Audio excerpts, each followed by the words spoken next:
মদিনার ঘরের ভেতরে মদের বোতল যেগুলো ছিল ভেঙে সব রাস্তায় মদ দিয়ে মদিনার অলিগলি শয়লাম। সুবহানাল্লাহ, কারো কষ্ট হয়নি, কারণ ধাপে ধাপে মদকে হারাম করা হয়েছে।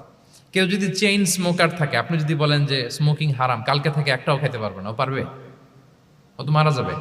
ও সব বাদ দিতে পারবে, স্মোকিং বাদ দিতে পারবে না। তো কি করবেন? তাকে আপনি অল্প অল্প করে, যে একটু একটু করে ছাড়ো। এই যে রমজান আসতেছে, সারাদিন তো করতেই পারবে না, রাতে দুই তিনটা করে খাইও, বেশি খাইও না। না মানে ছাড়ানোর জন্য বলতেছে আর কি। যে 10টা খায়, তারা যদি আপনি 2টা খাইতে বলেন, এটা তো আপনি দাওয়াই দিলেন নাকি, কমাইতে বললেন তো। সিগারেটের প্রতি তার উৎসাহিত করতেছি না আমরা। চেইন স্মোকার ও 10টা ছাড়া হয় না প্রতিদিন। তো এই রমজানে আপনি তারা বললেন যে সারাদিন তো তুমি না খেয়ে থাকবা, রাতে 1টা 2টা বা 3টা গেল। প্রথম দশকে 3টা, এরপরের দশকে 2টা, তারপরের দশকে 1টা। যে 1টা খায় তারপরের দিন তো সে চাইলে ছেড়েও দিতে পারে, কি বলেন? এইভাবে গ্রাজুয়ালি তাকে ছাড়ানোর জন্য অভ্যস্ত করতে হবে। তাহলে এই গ্রাজুয়ালিটিটা দরকার। আমি হাদিস থেকে, সিরাত থেকে একটা উদাহরণ দেই, শুনুন। রাসূল সাল্লাল্লাহু আলাইহি ওয়াসাল্লাম মুআয ইবনে জাবাল রাদিয়াল্লাহু তাআলা আনহুকে ইয়ামানের গভর্নর করে পাঠালেন। তো তখন তাকে বললেন যে, মুআয, ইন্নাকা তাআতি কওমান মিন আহলিল কিতাব, তোমাকে এমন একটা এলাকার গভর্নর করে পাঠাচ্ছি, তারা কিন্তু আহলি কিতাব, মানে people of the books, Jews and Christian community, তারা ইহুদি খ্রিস্টান। সো তাদেরকে যখন দাওয়াত দিবা, ধাপে ধাপে দিবা। কিভাবে দিবা? তিনি বললেন, ফাদউহুম ইলা শাহাদাতি আন লা ইলাহা ইল্লাল্লাহ ওয়া আন্না মুহাম্মাদুর রাসূলুল্লাহ। প্রথমে দাওয়াত দিবা তাওহীদ আর রিসালাতের। আওয়াজ করে বলেন, প্রথমে কিসের? তাওহীদ এবং রিসালাতের। আচ্ছা, ফাইনহুম আতাউ লিযালিক, তারা যখন এটা মেনে নেয়। আরবিটা খেয়াল করেছেন অর্থটা? ফাইনহুম আতাউ লিযালিক, তাওহীদ রিসালাত যদি মেনে নেয়, তাহলে তাদেরকে 5 ওয়াক্ত নামাজের দাওয়াত দিও। আচ্ছা, 5 ওয়াক্ত নামাজে যখন তারা অভ্যস্ত হয়ে যায়, ফাইনহুম আতাউ লিযালিক, যখন তারা এটাও মেনে নেয়, তখন তাদেরকে যাকাতের আদেশ করো। সুবহানাল্লাহ, সুবহানাল্লাহ। দেখেন, ধাপে ধাপে, একবারে সবগুলো বিধান একবারে তাদের সাথে শেয়ার করতে বলেননি। প্রথমে তাওহীদের, রিসালাতের, মেনে নিলে সালাতের, মেনে নিলে যাকাতের, ধাপে ধাপে। তাহলে একবারে কেউ নতুন যখন দিনে ফিরেছে, একবারে সবকিছু তার ঘাড়ে চাপিয়ে দিবেন আপনি? কি করবেন? গ্রাজুয়ালি, ধাপে ধাপে আমরা এই দাওয়াটা তাদেরকে দেওয়ার চেষ্টা করব। এটা খুব ইফেক্টিভ হবে, ফলপ্রসূ হবে। কয়টা বললাম আমরা? 4টা। আপনাদের মনোযোগ আছে তো? বোরিং হচ্ছেন না তো? একটু বোরিং বোরিং লাগতেছে আপনাদের? হওয়ার কথা, যেহেতু সেই সকাল থেকে আমি শুনলাম 11টা থেকে প্রোগ্রাম। তো যারা দূর থেকে আসছেন, নিশ্চয়ই ফজরের পরে রওনা দিয়ে। ঢাকার বাইরে থেকে আসছেন কারা কারা, দেখি তো একটু। ইয়া সালাম, আপনারা নিশ্চয়ই ফজর পরে রওনা হয়েছেন গতকাল। মাশাআল্লাহ, মাশাআল্লাহ, আল্লাহ তাআলা কবুল করুক। আসুন আমরা তাকবীর পড়ি, তাহলে আরেকটু এনার্জেটিক হব আমরা। লিল্লাহি তাকবীর, লিল্লাহি তাকবীর, লিল্লাহি তাকবীর। একটু এনার্জেটিক লাগতেছে না এখন? মাশাআল্লাহ। না, ঠিক আছে, ঠিক আছে, এই তো ঠিক আছে। আচ্ছা, 4টা কভার করে ফেলেছি। 5 নাম্বার হচ্ছে দাওয়ার মধ্যে ইমোশনাল ইন্টেলিজেন্স ইউজ করতে হবে, তাহলে এটা মোর ইফেক্টিভ হবে। মানে আপনি মানুষের আবেগ অনুভূতি নাড়িয়ে দিয়ে যদি দাওয়া দিতে পারেন, এটা তার শুদ্ধাচারের জন্য অনেক কাজে দেবে। ইমোশনাল ইন্টেলিজেন্স মানে তার আবেগ, ইমোশনকে আপনি ট্রিগার আপ করবেন, ওইটাতে আপনি টাচ করবেন, তাহলে দেখবেন যে সে একেবারে কাবু হয়ে গেছে। এটা রাসূল সাল্লাল্লাহু আলাইহি ওয়াসাল্লামের সিরাতে আমরা অনেক সময় দেখেছি যে ইমোশনাল ইন্টেলিজেন্সকে কাজে লাগিয়ে রাসূল সাল্লাল্লাহু আলাইহি ওয়াসাল্লাম তার আবেগ অনুভূতিতে এমনভাবে নাড়া দিয়েছেন, তাকে আল্লাহ তাআলা হেদায়েতের রাস্তায় নিয়ে এসেছে। সুবহানাল্লাহ। একটা ছোট্ট উদাহরণ দেই, মুসনাদে আহমদ ইবনে হাম্বলের হাদিস, কিভাবে ইমোশনাল ইন্টেলিজেন্স রাসূল সাল্লাল্লাহু আলাইহি ওয়াসাল্লাম ইউজ করতেন, আবেগ অনুভূতিকে কিভাবে নাড়া দিতেন রাসূল সাল্লাল্লাহু আলাইহি ওয়াসাল্লাম। এক যুবক এসে সাহাবাদের সামনে রাসূল সাল্লাল্লাহু আলাইহি ওয়াসাল্লামকে বললেন, ইয়া রাসূলুল্লাহ, ইযান লি বিজিনা, হে আল্লাহর রাসূল, আপনি আমাকে জিনার অনুমতি দেন। নাউযুবিল্লাহ। কিসের? জিনার, মানে ব্যভিচারের অনুমতি দেন। ব্যভিচার বা জিনার অনুমতি দেন। আশেপাশের সাহাবারা তো রেগে মেগে আগুন। ফাআকবাল আল কওমু আলাইহি ফাজাজারু, সবাই তাকে দৌড়ে ধরতে গেল আর ধমকাতে লাগলো, ছি ছি ছি, মাহ মাহ। আমরা যেটা বাংলায় বলি ছি ছি, আরবিতে ওনারা কি বলে? মাহ মাহ, ছি ছি। কি বলো তুমি? লজ্জা শরমের মাথা খেয়ে তুমি রাসূলুল্লাহর দরবারে এসে বলতেছে, হে আল্লাহর রাসূল, আপনি জিনার অনুমতি দেন। যে রাসূল আল্লাহর পক্ষ থেকে বাণী শোনায়, ওয়ালা তাকরাবুজ জিনা, তোমরা ব্যভিচারের নিকটবর্তীও হয়ো না, আর তুমি সেই নবীর কাছে এসে আবদার করতেছো জিনার অনুমতি দেন। তারা যখন তেরে আসলো এই যুবকের দিকে, রাসূল সাল্লাল্লাহু আলাইহি ওয়াসাল্লাম তাদেরকে থামালেন, বললেন যে তোমরা থামো, যুবককে ডেকে আনো আমার কাছে। যুবককে নিয়ে আসা হলো। রাসূল সাল্লাল্লাহু আলাইহি ওয়াসাল্লাম তাকে পরম আদরে কাছে টেনে নিলেন। এবার তাকে জিজ্ঞেস করলেন, তুমি জিনার অনুমতি চাও না? বলে যে ইয়া রাসূলুল্লাহ, জি জিনার অনুমতি চাই। তখন রাসূল সাল্লাল্লাহু আলাইহি ওয়াসাল্লাম বললেন, তুমি আমাকে উত্তর দাও তো, তুমি বলো তো যে আতুহিব্বুহু লি উম্মিক, তুমি কি পছন্দ করবে যে কোনো পরপুরুষ তোমার মায়ের সাথে এই জিনাটা করুক? তোমার এটা ভালো লাগবে? সে বলে লা ইয়া রাসূলুল্লাহ, না কখনো না, আমার মায়ের সাথে কেউ এই পাপাচারে লিপ্ত হবে এটা কোনো মানুষ মেনে নেবে না। আমি কেন, কেউ মেনে নেবে না। তারপর রাসূল সাল্লাল্লাহু আলাইহি ওয়াসাল্লাম তাকে বললেন আতুহিব্বুহু লিবনাতিক, তুমি তোমার কলিজার টুকরা সন্তান, কন্যা সন্তানের সাথে, তোমার কন্যার সাথে কেউ এই পাপ কাজটা করুক, এটা তুমি মেনে নিবে? এটা তুমি পছন্দ করো? সে বলল লা ইয়া রাসূলুল্লাহ, হে আল্লাহর রাসূল, কশিন কালেও না, কখনো মানবো না, আমার মেয়ের সাথে কেউ এই কাজ করবে আমি কখনো মানবো না। রাসূল সাল্লাল্লাহু আলাইহি ওয়াসাল্লাম আবার তাকে প্রশ্নবাণে জর্জরিত করতে লাগলেন, আবার বললেন আতুহিব্বুহু লি উখতিক, তুমি কি তোমার প্রিয় বোনের সাথে কেউ এটা করুক, এই পাপাচারে লিপ্ত হোক, জিনা করুক, পছন্দ করবে? তোমার বোনকে কেউ এরকম করবে, অপমান করবে, এটা চাইবে তুমি? বলে কখনো না, লা ইয়া রাসূলুল্লাহ, কখনো না, কেউই তো পছন্দ করবে না এটা। তখন রাসূল সাল্লাল্লাহু আলাইহি ওয়াসাল্লাম বললেন, তুমি যার সাথে জিনার অনুমতি চাইছো সে তো কারো না কারো মা, কারো না কারো মেয়ে, কারো না কারো বোন, তুমি এভাবে কেন ভাবতে পারো না? সুবহানাল্লাহি বিহামদি। এই কথা বলার পরে তো সে একেবারে ইমোশনালি এমন ড্যামেজ হয়েছে, লজ্জায় কাচুমাচু হয়ে মাথা নিচু করে দাঁড়ায়। তখন রাসূল ইসলাম তার পিঠে একটা আলতো চাপড় মারলেন, পরম মমতায় আলতো চাপড় দিয়ে তার জন্য দোয়া করলেন, আল্লাহুম্মা গফির যামবাহ ওয়া তাহহির কলবাহ ওয়া হাসসিন ফারজাহ, আল্লাহ তুমি এই যুবকের পাপ মোচন করো, আল্লাহ তুমি তার অন্তরটাকে পরিশুদ্ধ করো, আল্লাহ তুমি তার চরিত্রটাকে নিষ্কলুষ করো। এই হাদিসের রাবি উনি বলতেছেন, ফালাম ইয়াকুন বা'দা যালিকাল ফাতা ইয়ালতাফিতু ইলা শাই, ওই দিনের পর থেকে এই যুবক কখনো কোনো পরনারীর দিকে রাস্তায় তাকায় নাই। এই ইমোশনালি যখন তাকে দুর্বল করা হলো, তাকে যখন এইভাবে রাসূল সাল্লাল্লাহু আলাইহি ওয়াসাল্লাম প্রেজেন্টেশন করলেন, হাদিসের বর্ণনাকারী বলেন এরপরে আমরা কোনোদিন তাকে পরনারীর দিকে তাকাতে দেখি নাই। তার হৃদয়টাকে আল্লাহ তাআলা পরিশুদ্ধ করে দিলেন। রাসূল সাল্লাল্লাহু আলাইহি ওয়াসাল্লাম ওয়ায়ুযাক্কিহিম, কিভাবে মানুষকে পরিশুদ্ধ করতে দেখেন, কিভাবে তার আবেগ অনুভূতিকে নাড়িয়ে তার চিন্তার জগতে আলোড়ন সৃষ্টি করে তাকে এমনভাবে কাবু করলেন যে রাসূল সাল্লাল্লাহু আলাইহি ওয়াসাল্লাম যেই দিকে তাকে গাইড করতেছে এখন সে সেদিকেই যেতে বাধ্য। সো এইটা আমাদেরকে করতে হবে, ইমোশনাল ইন্টেলিজেন্স কাজে লাগিয়ে মানুষের আবেগ অনুভূতিতে নাড়া দিয়ে যদি আপনি তাকে কোনো কথা, কোনো বার্তা, কোনো নাসিহাত করেন, তখন সেটা সে শুনে, এমন শুনে এমনভাবে সে হেদায়েতের পথে আসে যেটা আমরা কল্পনাও করতে পারি না। তাহলে এটা যেন আমরা করি, এটা খুবই প্রোডাক্টিভ, এটা খুবই ইফেক্টিভ, এটা খুবই ফ্রুটফুল, কাজে দেয় মানুষকে ইমোশনালি তাকে দেওয়া। এই পয়েন্টটা বুঝতে পেরেছেন তো সবাই, না? আলহামদুলিল্লাহ। কয়টা গেল? 5টা। 6 নাম্বার মেথোডোলজি হচ্ছে দাওয়া should be full of love. দাওয়া বললে এটার সাথে লাভ থাকতে হবে, লাভ, ভালোবাসা। যদি আপনি দাওয়া বলেন এখানে লাভ থাকতে হবে, ইট কামস উইথ লাভ, ভালোবাসা। ভালোবাসা দিয়ে আপনি মানুষের হৃদয় জয় করতে হবে। আমরা দায়ীরা অনেক সময় বেশি জাজমেন্টাল হয়ে যাই। আরব শায়েকরা বলে যে নাহনু দুআত লাসনা কুদাত, আমরা দাঈ, আমরা জাজ নই, উই আর নট জাজেস। আমাদের অনেক দায়ীরা আমরা ভুল করে ফেলি, আমরা বলি যে ও খারাপ, ও এটা, ও জাহান্নামী, ও খারিজ, এরকম আমরা সবাইকে নাকচ করি। মনে হয় যেন সবাইরে জাহান্নামে পাঠাই, আমি একা জান্নাতে যেতে পারলেই সফল। আচ্ছা বলেন তো, সব গেল জাহান্নামে, আপনি একা শুধু জান্নাতে, ভাল লাগবে আপনার? এই যে আজকে আমরা এখানে সবাই ছাত্র, শিক্ষক, ডিস্টিংগুইশ গেস্টরা, উপরে আমাদের বোনরা, কত ভালো লাগতেছে না? ধরেন যে 2500 সিটিং ক্যাপাসিটির এই চীন মৈত্রী সম্মেলন কেন্দ্রে কেউ নাই, শুধু আপনি একা। এই বিশাল হল রুমে কেউ নাই, আপনি একা, ভাল লাগবে? তখন মিস্টার বিনের মতো হা হু করা লাগবে, শুধু একা একা, ঠিক না? তো সবাইকে জাহান্নামে পাঠিয়ে শুধু আমি জান্নাতে গেলে এটা আমার ভাল লাগবে না, ওই জান্নাতে। সো আমরা কিভাবে আমাদের জান্নাতের দলকে ভারী করতে পারি, এই চেষ্টাটা আমাদের বেশি বেশি করতে হবে, কি বলেন? তাহলে দাওয়া should be full of love, কারণ ভালোবাসা দিয়ে যা জয় করা যায় কঠোরতা দিয়ে তা পারা যায় না। ভালোবাসা দিয়ে আপনি যেটা করতে পারবেন, কঠোরতা দিয়ে কখনো সেটা করতে পারবেন। আসুন আমরা হাদিস থেকে শুনি, সিরাত থেকে শুনি। আল্লাহর হাবিব সাল্লাল্লাহু আলাইহি ওয়াসাল্লাম মসজিদে নববীতে বসে আছেন সাহাবাদেরকে নিয়ে। হঠাৎ এক বেদুইনের আগমন।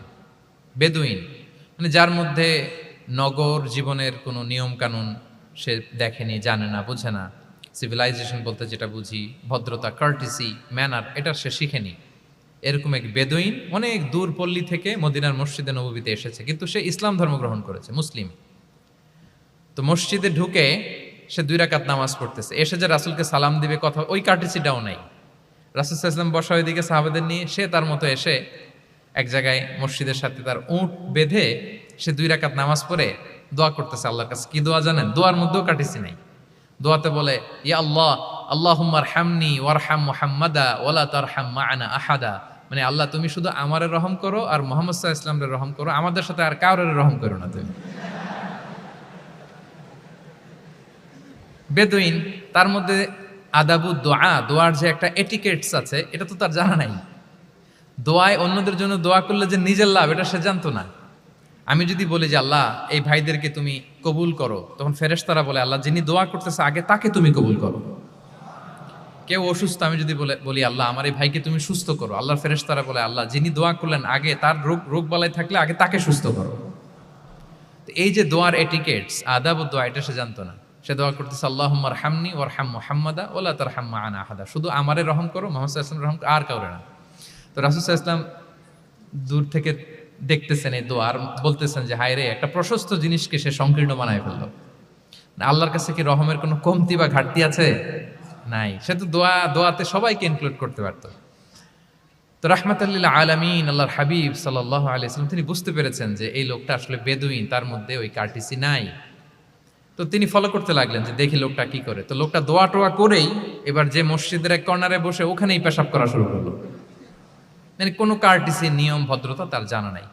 তো তাকে পেশাব করতে দেখে বাকি লোকেরা তো তাকে ধরতে গেল, মারতে গেল। রাসূল সাল্লাল্লাহু আলাইহি ওয়াসাল্লাম বললেন, দাউ, রাখো রাখো, আরে থামো থামো, ওকে কাজ সারতে দাও, ওকে ওর কাজ সারতে দাও। কারণ আপনারা এটা ভালো জানেন যে ওয়াশরুম সারা অবস্থায় যদি কেউ বাইরে থেকে জোরে ডাক দেয় তাহলে অবস্থা খারাপ আছে, ঠিক কিনা বলেন? কেউ টয়লেট সারতেছে ওয়াশরুমে, তখন যদি আপনি জোরে নক করেন এটা তার ক্ষতি হয়, কারণ আগে তাকে ওইটা পাস করতে হবে স্মুথলি। এটাও একটা এটিকেটস যে কেউ ওয়াশরুমে গেল, আমাকেও যেতে হবে, তো আমি যে বারবার ডিস্টার্ব না করে ওখানে একটু পায়চারা করতে পারি, একটু হালকা মৃদু শব্দে কাশে দিতে পারি, বা আমি যে বাইরে আছি, সামওয়ান ইজ ওয়েটিং আউটসাইড, এটা তাকে বুঝাতে পারি। কিন্তু অনেকে যে কি করে, ধাম ধাম করার যখন শুরু করে, ওই বেচারার তো অবস্থা টাইট। এটা যেন আমরা না করি, এই শিক্ষাটা কিন্তু এই হাদিস থেকে পাই। রাসূল সাল্লাল্লাহু আলাইহি ওয়াসাল্লাম বললেন, দাউ দাউ, রাখো রাখো, আরে ছাড়ো ছাড়ো, ও তো এখন করতেছে, ইউরিন পাস করতেছে, রাখো, ওটাও সারুক, আগে সারুক, আমরা পরে ডিল করি। তো সবাইকে তিনি থামালেন, ও সারল। এবার রাসূল সাল্লাল্লাহু আলাইহি ওয়াসাল্লাম বললেন, এবার তোমরা যে ওয়াহারিকু আলা বাউলিহি সাজলান মিন মা, যেহেতু মসজিদে নববীর ফ্লোর ছিল বালুর ফ্লোর, শুকিয়ে যাবে, বললেন যে ওর পেশাব করা জায়গার উপর 1 বালতি পানি ঢেলে দাও। সাহাবারা দিল। আর এই বেদুইন লোককে রাসূল সাল্লাল্লাহু আলাইহি ওয়াসাল্লাম কাছে টেনে নিলেন, যে তাকে খুব ভালোবাসা দিয়ে বললেন, কি অবস্থা তোমার, কোত্থেকে আসছো, সব খোঁজ খবর নিয়ে বললেন যে তুমি যে এইখানে নামাজ পড়লা, এরপরে আবার এই কাজটা সারলা, তুমি কি জানো এইখানে আল্লাহর জিকির করা হয়, এটা আমাদের ইবাদতগাহ, এখানে আমরা রবের জিকির করি, তার কাছে ফরিয়াদ করি, সবাই মিলে এই কমিউনিটির সবাই এখানে আসে, এই কমিউনিটির, মদিনার কমিউনিটির সবাই মিলে, নারী পুরুষ নির্বিশেষে আমরা এসে এখানে আল্লাহর কাছে ফরিয়াদ করি, দোয়া করি, ইবাদত করি, কোরআন তেলাওয়াত করি, এটা আমাদের ইবাদতগাহ। এইখানে কি এমন কাজটা করা তোমার ঠিক হলো? সে তো লজ্জায় কাচুমাচু হয়ে রাসূল সাল্লাল্লাহু আলাইহি ওয়াসাল্লামের কাছে ক্ষমা চাইছে। সুবহানাল্লাহ বিহামদি। একটা কঠিন পরিস্থিতিকে ভালোবাসা দিয়ে রাসূল সাল্লাল্লাহু আলাইহি ওয়াসাল্লাম কোথায় নিয়ে যেতেন, এটাকে পুরো হিস্ট্রি পাল্টে দিতেন, সিনারিও পাল্টে দিতেন। সাহাবারা অবাক হলো, তারাও শিখলো যে না, এরকম করা যাবে না। তখন তাকে এইভাবে ডিল করলেন। আর সাহাবারা যারা রাগারাগি করেছিল, সাহাবীদেরকে রাসূল সাল্লাল্লাহু আলাইহি ওয়াসাল্লাম বললেন, ফাইন্নামা বুইসতুম মুয়াসসিরিন ওয়া লাম তুবআসু মুআসসিরিন, মনে রেখো তোমরা সহজপন্থী হয়ে প্রেরিত হয়েছো, তোমরা কঠিন কট্টরপন্থী হয়ে, জটিলপন্থী হয়ে প্রেরিত হও নাই। তোমরা কোনো কাজকে জটিলভাবে সমাধানের দিকে যেও না, সহজ করে সলভ করবা। সুবহানাল্লাহ, সুবহানাল্লাহ বিহামদি। তাহলে দেখেন, ভালোবাসা দিয়ে রাসূল সাল্লাল্লাহু আলাইহি ওয়াসাল্লাম ওই বেদুইনকে যেভাবে আদব শিক্ষা দিলেন, তার হৃদয় জয় করলেন, কঠোরতা দিয়ে পারা যেত? বলেন তো পারা যেত? পারা যেত না। তো 6 নাম্বার দাওয়া মেথোডোলজি হচ্ছে, দাওয়া should be full of love, full of love, full of well wishes. আপনি শুভকামনা, ভালোবাসা, এটা দিয়ে আপনি মানুষের হৃদয়ে যতটুকু জায়গা পাবেন, কঠোরতা দিয়ে পাবেন না। আরেকটা ছোট্ট উদাহরণ দেই।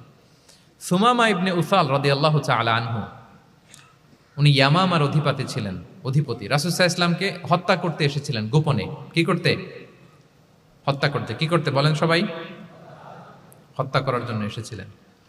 কিন্তু দুর্ভাগ্যক্রমে হত্যা করতে এসে সে ধরা পড়ে গেছে সাহাবীদের হাতে, হত্যা করতে পারে নাই সুমামা ইবনে উসাল। তো সাহাবীরা তাকে ধরে মসজিদে নববীর পিলারের সাথে বেঁধে রাখলো, বেঁধে রাসূল সাল্লাল্লাহু আলাইহি ওয়াসাল্লামকে ডাকলো। তারা বলল যে ইয়া রাসূলুল্লাহ, দেখেন ইয়ামামা থেকে আসছে সুমামা ইবনে উসাল আপনাকে হত্যা করবার জন্য, তাকে আমরা ধরে ফেলেছি, আমরা বেঁধে রেখেছি। রাসূল সাল্লাল্লাহু আলাইহি ওয়াসাল্লাম তার কাছে যে তার খোঁজ খবর নিলেন প্রথম দিন, এবং তার সামনে যথারীতি তাওহীদ এবং রিসালার দাওয়াত দিলেন। ফিরে আসলেন, ফিরে এসে সাহাবাদেরকে বললেন, তোমাদের ঘরে ভালো রুটি আছে কার কাছে? রুটির কালেকশন, আটা পিষে রুটি বানাতে পারবে। একজন বলল আমি। বললো যে এটা সুমামাকে দিয়ে আসো। তো দিয়ে আসলো। আরেকজন বললো ভালো তাজা খেজুর আছে কার কাছে? এক সাহাবী বললেন আমার কাছে। রাসূল ইসলাম বললেন যাও, এটা সুমামাকে দিয়ে আসলেন। এরপরের দিন রাসূল ইসলাম যে আবার ইসলামের সৌন্দর্য, মাহাসিন আহকামি শারিয়া, ইসলামী শারিয়ার যে বিউটি অফ ইসলাম, এটা তুলে ধরলেন, ইসলামের যৌক্তিকতা তুলে ধরলেন। সে অবাক হতে লাগলো যে কিরে, যুদ্ধবন্দীদের সাথে মুহাম্মদ সাল্লাল্লাহু আলাইহি ওয়াসাল্লাম এবং তার অনুসারীরা এরকম আচরণ করে? সে তো যুদ্ধবন্দী, এত সুন্দর আচরণ। তাকে আবার ইসলামের সুশীতল বাণীগুলোর প্রতি আহ্বান করে রাসূল ইসলাম বাড়িতে এসে এবার নিজের যে উট আছে, উটকে যে পালে, সে রাখালকে বলল তুমি উটের দুধ দহন করে তাকে কিছু দুধ দিয়ে আসো। সুবহানাল্লাহ। আসছিল রাসূল সাল্লাল্লাহু আলাইহি ওয়াসাল্লামকে কি করতে? হত্যা করতে। তো তাকে ওটের গরম দুধ দিয়ে আসা হলো, সে পেট ভরে খেলো। তৃতীয় দিন এবার রাসূল সাল্লাল্লাহু আলাইহি ওয়াসাল্লাম যে ইসলামের যে ভবিষ্যৎ, ইসলাম মানলে যে জান্নাতে থাকা যাবে, এগুলো সব বললেন এবং তাকে আরো অনেক মেহমানদারি করলেন, আপ্যায়ন করলেন। 3 দিন যখন রাসূল সাল্লাল্লাহু আলাইহি ওয়াসাল্লাম ইসলামকে তার সামনে এভাবে প্রেজেন্ট করলেন, আপ্যায়ন করলেন, ভালো আচরণ দেখালেন, সে অবাক হয়ে গেল। আল্লাহ তাআলা তার হৃদয়টাকে নূর দিয়ে আলোকিত করে দিলেন। 3 দিন পর রাসূল সাল্লাল্লাহু আলাইহি ওয়াসাল্লাম সাহাবীদেরকে ডেকে বললেন, যাও সুমামা ইবনে উসালের হাত পাগুলো যে রশি দিয়ে বেঁধে রেখেছো ছেড়ে দাও, রশিগুলো খুলে দাও।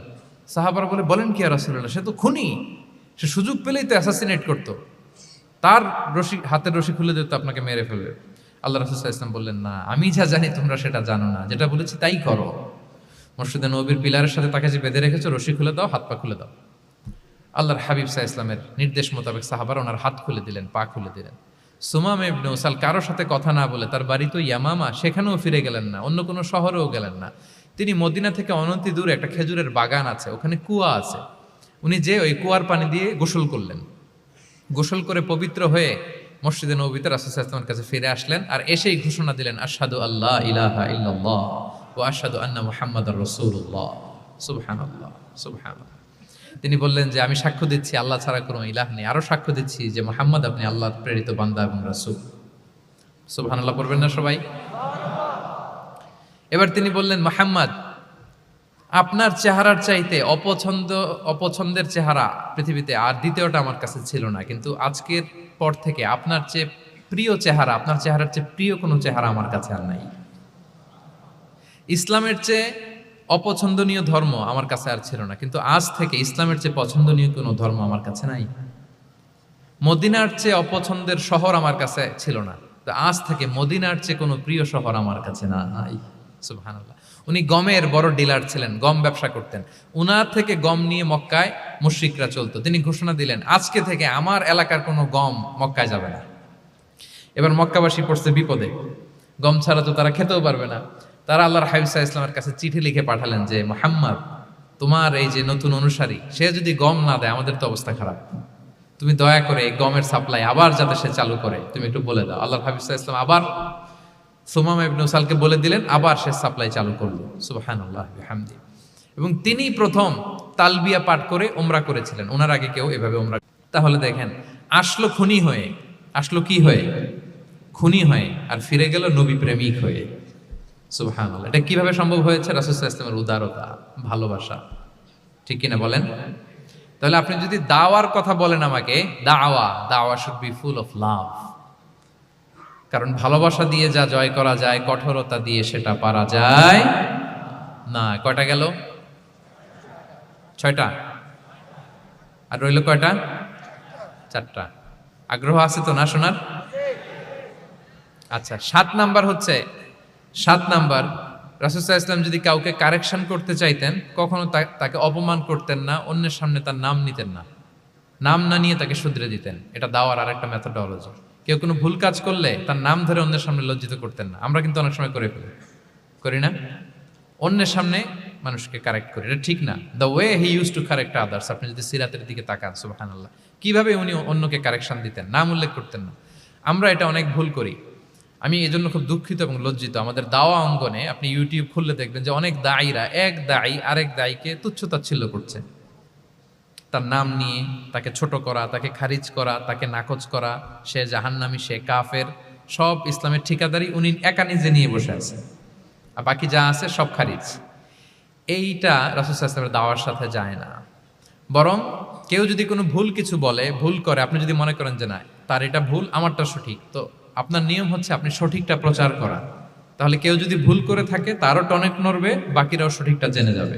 এটা হচ্ছে রাসূল সাল্লাল্লাহু আলাইহি ওয়াসাল্লামের দাওয়া মেথোডোলজি। তিনি কখনো কারো নাম ধরে অন্যের সামনে, মানুষের সামনে তাকে লজ্জা দিতেন না, তাকে কারেক্ট করতে যেতেন না। এটা ছিল রাসূল সাল্লাল্লাহু আলাইহি ওয়াসাল্লামের বৈশিষ্ট্য। আসুন আমরা সিরাত থেকে দেখি, হাদিস থেকে দেখি। আল্লাহর হাবিব সাল্লাল্লাহু আলাইহি ওয়াসাল্লাম উনি রাতে দিনে কি কি আমল করতেন, গোপন আমল, এগুলো জানার জন্য তিনজন সাহাবী রাসূল সাল্লাল্লাহু আলাইহি ওয়াসাল্লামের স্ত্রীদের কাছে গেলেন। যে জিজ্ঞেস করলেন যে আপনারা আমাদেরকে বলুন যে রাসূল সাল্লাল্লাহু আলাইহি ওয়াসাল্লাম রাতে কি আমল করে, দুপুরে কি আমল করে, বিকেলে কি আমল করে। তো আমাদের আম্মা জানেরা, রাসূল সাল্লাল্লাহু আলাইহি ওয়াসাল্লামের প্রিয়তমা স্ত্রীরা বললেন যে উনি রাতে এরকম তাহাজ্জুদ, দুপুরবেলা এরকম তেলাওয়াত, এই সময় নফল নামাজ, এই সময় এটা এটা এটা করে। আল্লাহর হাবিব সাল্লাল্লাহু আলাইহি ওয়াসাল্লামের পুরো আমলের ফিরিস্তি যখন শোনানো হলো, কাআন্নাহুম তাকাল্লুহা, তাদের কাছে এটা একটা কম মনে হলো পরিমাণে। তারা ভাবছিল হয়তো আরো বেশি করে। তখন তাদের একজন বলল, আরে আইনা নাহনু মিন রাসূলিল্লাহ, কই রাসূল সাল্লাল্লাহু আলাইহি ওয়াসাল্লাম, কই আমরা। রাসূল সাল্লাল্লাহু আলাইহি ওয়াসাল্লামের ব্যাপারে আল্লাহ বলেছেন, কদ গুফিরা লাহু মা তাকাদ্দামা মিন যামবিহি ওয়া মা তাআখার, রাসূল সাল্লাল্লাহু আলাইহি ওয়াসাল্লামের আগের পরের সব গুনাহ মাফ। আদতে তো ওনার কোনো গুনাহই নাই, তারপরও একটা স্পেশাল স্ট্যাটাস হচ্ছে আপনার আগের পরের সব গুনাহ মাফ। তো তারা বলল, যেই মহান ব্যক্তির, যেই নবীর আগের পরের সব গুনাহ মাফ বলে ঘোষণা দেওয়া হয়েছে, তার সাথে তো আমাদের তুলনা করলে হবে না, আমাদের তো বেশি আমল করতে হবে। রাসূল সাল্লাল্লাহু আলাইহি ওয়াসাল্লাম হয়তো এই জন্য এই স্ট্যান্ডার্ড মেনটেন করেন না, এরকম করলে তো আমরা মাফ পাবো না আল্লাহর কাছে। ভালো চিন্তা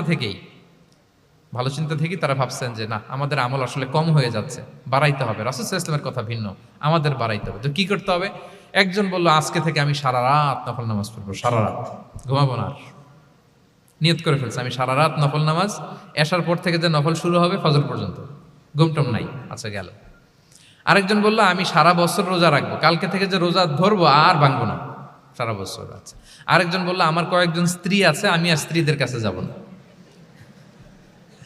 আমি এখন থেকে সন্ন্যাসী, বৈরাগী জীবন যাপন করব, আমি আর কোনো নারীর কাছে যাচ্ছি না।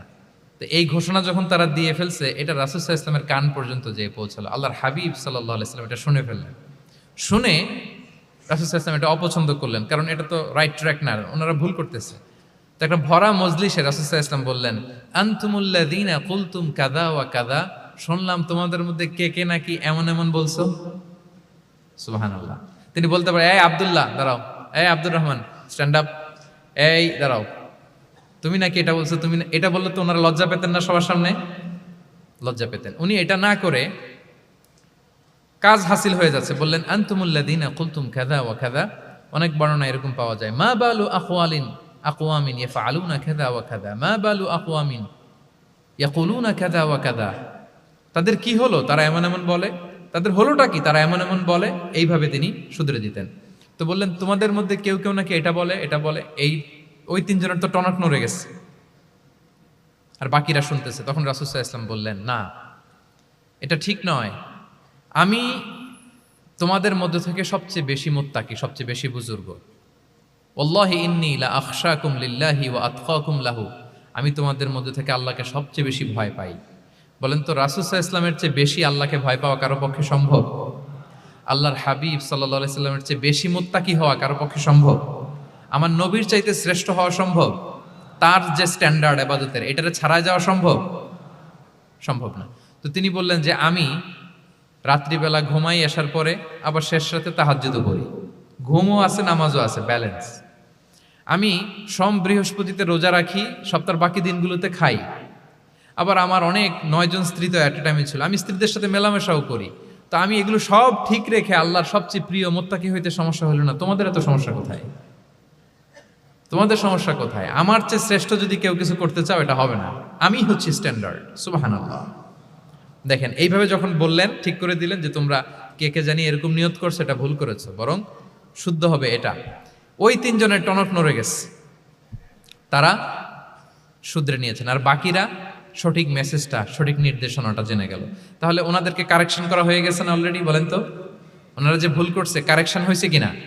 কিন্তু তাদেরকে অপমান করা হয়েছে। এই ভুলটা আমরা অনেক সময় করি।